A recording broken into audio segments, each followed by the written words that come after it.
Hello दोस्तों, आज की हमारी कहानी है घमंडी देवरानी। कहानी अच्छी लगे तो लाइक जरूर कीजिएगा। छोटी बहू, इतना अहंकार अच्छा नहीं है। अगर अपनी जेठानी को थोड़ा सा सम्मान दे दोगी तो कुछ बिगड़ नहीं जाएगा। मौका पड़ने पर ये रुपया पैसा नहीं, व्यवहार काम आता है। जब तब करुणा जी रूही को समझाती रहती थी, लेकिन रूही के ऊपर इस बात का कोई फर्क नहीं पड़ता था। उसे अपना बाहर जाकर कमाई करने और बड़े घर की बेटी होने का बहुत अहंकार था, और वो जेठानी स्वाति की जैसे तैसे अवहेलना कर ही देती थी। करुणा जी की बड़ी बहू स्वाति स्वभाव संस्कार से बहुत ही शीलवान, घर गृहस्थी की पूरी जिम्मेदारी अपने कंधे पर ओढ़े ससुर थे नहीं। इसीलिए रुपेश ने शादी के पहले ही कह दिया था कि इस संसार में मेरी माँ से बढ़कर कोई नहीं है मेरे लिए, क्योंकि मेरी माँ ने हम दोनों को अकेले ही माता पिता का प्यार देकर ना जाने कितने संघर्षों से पाला पोसा है। आप विश्वास रखिए, आज से आपसे पहले वो मेरी माँ है। आपको जीवन में कभी भी शिकायत का मौका नहीं मिलेगा। और स्वाति ने अपने वचनों को अभी तक निभाया था। छोटी बहू रूही स्वच्छंद विचारों की। तरुण ने अपने ऑफिस की ही रूही को अपनी पत्नी का प्रस्ताव रखा। जब घर वालों के सामने रखा तो किसी को कोई आपत्ति नजर नहीं आई और रूही तरुण की पत्नी बनकर ससुराल आ गई। करुणा जी बहुत खुश होती कि भले पति ने समय से पहले उसका साथ छोड़ दिया, लेकिन उसने अपना दायित्व भली भांति पूरा कर लिया। दोनों बच्चे ब्याह गए, अब सब लोग मिलजुल कर रहे, और चाहिए भी क्या। समय के साथ करुणा जी के घुटनों में बहुत दर्द भी रहने लगा था। संघर्ष में व्यक्ति समय से पहले ही बूढ़ा हो जाता है। हालांकि रुपेश ने करुणा जी का बहुत इलाज करवाया, लेकिन उम्र का तकाजा कह लीजिए कि करुणा जी बहुत कम चल फिर पाती और बाहर निकलना तो लगभग बंद ही हो गया। रूही को अपनी नौकरी करने का बहुत अभिमान था, इसीलिए घर के किसी काम में हाथ नहीं लगाना चाहती।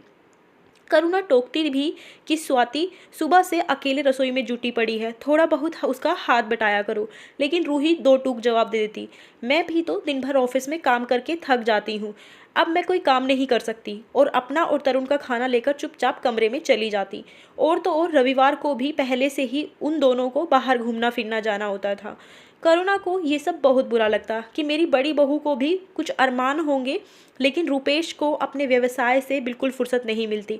माँ जी, आप क्यों परेशान होती हैं? सही कहती है रूही, मैं तो घर पर ही रहती हूँ तो मेरी क्या थकान। उसको तो सचमुच ऑफिस आने जाने में थकान हो जाती होगी। स्वाति नहीं चाहती थी कि उसकी वजह से घर में टकराव हो।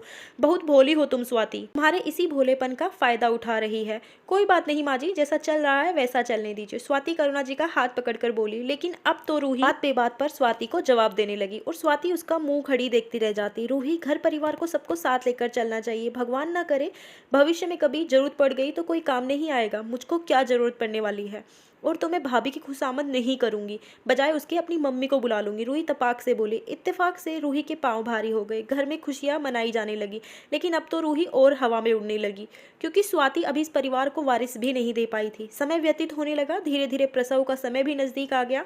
रूही ने अपने कहे मुताबिक जरूरत पड़ने पर मायके से अपनी मम्मी को अपनी सेवा के लिए बुला लिया। स्वाति को कोई दिक्कत नहीं हुई। कहते हैं ना कि व्यक्ति का अहंकार टूटता अवश्य है। इधर प्रसव की तारीख और उधर तरुण का ऑफिस के बहुत जरूरी मीटिंग के लिए शहर से बाहर जाना, और उसी समय रूही की मम्मी को बहुत तेज फीवर चढ़ गया। अचानक रात में रूही बहुत तेज दर्द उठा और वो कराहती हुई करुणा जी के पास आई। मम्मी जी, लगता है मुझको अभी अस्पताल जाना पड़ेगा। मम्मी के तो बहुत तेज बुखार है, आप भाभी को बुला दीजिए। रूही, मैं कैसे बुलाऊं, तुम ही कमरे में जाकर उसको आवाज लगा दो।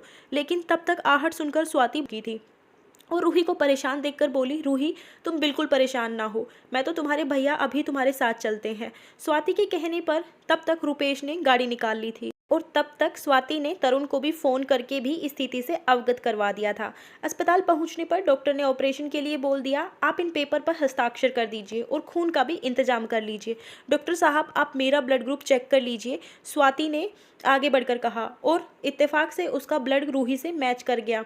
रुपेश ने पेपर हस्ताक्षर कर दिए और थोड़ी ही देर बाद ऑपरेशन थिएटर में बच्चे के रोने की आवाज़ सुनाई पड़ी। मुबारक हो, एक नन्ही मुन्नी परी ने जन्म लिया है। रुपेश और स्वाति ने हाथ बढ़ाकर भगवान को धन्यवाद दिया। रूही को ऑपरेशन थिएटर से रूम में शिफ्ट कर दिया गया और होश आने पर रूही अपने व्यवहार पर बहुत ही शर्मिंदा थी। भाभी, मुझे माफ़ कर दीजिए, शायद भगवान ने जानबूझकर स्थिति उत्पन्न की थी, क्योंकि मैं बहुत ज़्यादा अहंकारी हो गई थी। बात बात पर आपका अपमान करने से भी नहीं चूकती थी, किसी को कुछ समझती भी नहीं थी।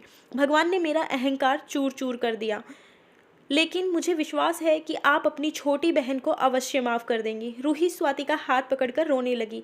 पगली कहीं की, रोते नहीं, अब तो हंसने मुस्कुराने का समय आया है। देखो कैसे नन्ही परी तुम्हारा टुकुर टुकुर मुंह ताक रही। मेरे मन में तुम्हारे लिए कोई भी मैल नहीं था और ना है। मैंने हमेशा तुमको अपनी छोटी बहन ही माना, क्योंकि मेरे तो कोई छोटी बहन थी नहीं, इसीलिए भगवान ने मुझको छोटी बहन तुम्हारे ही रूप में दी थी। भूल जाओ सब बातों को, क्योंकि तुमने सुना ही होगा कि क्षमा बड़न को चाहिए छोटन को उत्पात। इसीलिए मुझे कोई गिला शिकवा नहीं है और तुम अब खूब खुश रहो, क्योंकि परी को दूध भी तो पिलाना है कि नहीं। स्वाति ने रूही को लेटे लेटे ही गले लगा लिया। थैंक्स भाभी। रूही परी की ओर देखकर मुस्कुराई। और हाँ रुपेश सुनिए, मम्मी जी और तरुण भैया भी खुशखबरी का इंतजार कर रहे होंगे, उनको भी तो बता दीजिए। और स्वाति के कहने पर रुपेश करुणा को दादी बनने की खुशखबरी सुनाने लगा। धन्यवाद दोस्तों, कहानी अच्छी लगी हो तो लाइक कर दीजिए, ज़्यादा से ज़्यादा शेयर कीजिए, चैनल को सब्सक्राइब कर लीजिए ऐसी और कहानियों के लिए।